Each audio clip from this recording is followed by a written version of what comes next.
এই বাংলাদেশে বিগত সময় যে আন্দোলনগুলো হয়েছে, কেউ না কেউ কলকাঠি নেড়ে আন্দোলনগুলো বেগবান করে, আন্দোলনগুলো ত্বরান্বিত করে। আজকে যে আন্দোলনটা শিক্ষার্থীদের হচ্ছে, পরীক্ষার্থীদের যে আন্দোলনটা হচ্ছে, সেই আন্দোলনটা কতটুকু যৌক্তিক।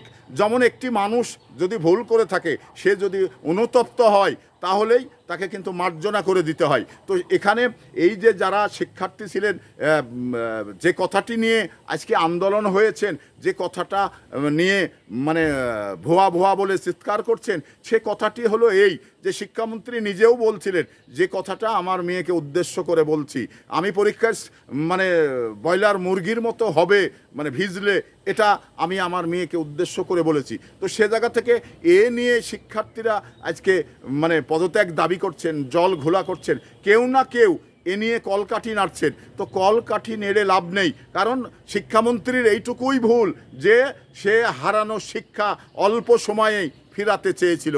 আর এই ফেরানোর ক্ষেত্রেই মানে শিক্ষার্থীরা যেটা বলছিলেন, প্রশ্নপত্র খুব কঠিন হয়েছে, কমন পাইনি, যার কারণে পরীক্ষা যেগুলো হয়েছে সবগুলোই পুনরায় আবার পরীক্ষা দিতে হবে, মানে এটা শিক্ষার্থীদের দাবি। তো তাহলে মানে দিন শেষে কোথায় গেল একটি জিনিস মনে করুন, আসলেই মানে ছেলেগুলো যে ভালো পরীক্ষা দিতে পারেনি, ভালো রেজাল্ট হবে না, যেটা ভেবেই তারা কিন্তু এই আন্দোলনে চলে গেছেন। তো আন্দোলনটা আসলে কতটুকু যৌক্তিক?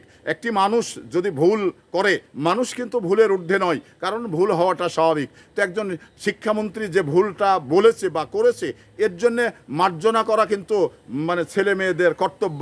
তো এই যে যারা পরীক্ষার্থী ছিলেন, তারা এইটা নিয়ে বেশি করে ফুলিয়ে দিচ্ছেন, বেশি করে মানে বাতাস দিচ্ছেন, কে কারা কিভাবে বাতাস দিচ্ছেন। তো বাতাস দিয়ে লাভ নেই, কারণ ভালো শিক্ষা শিখলে আগামীতে মানে নিজেকে ভালো জায়গায় প্রতিষ্ঠিত করা যাবে।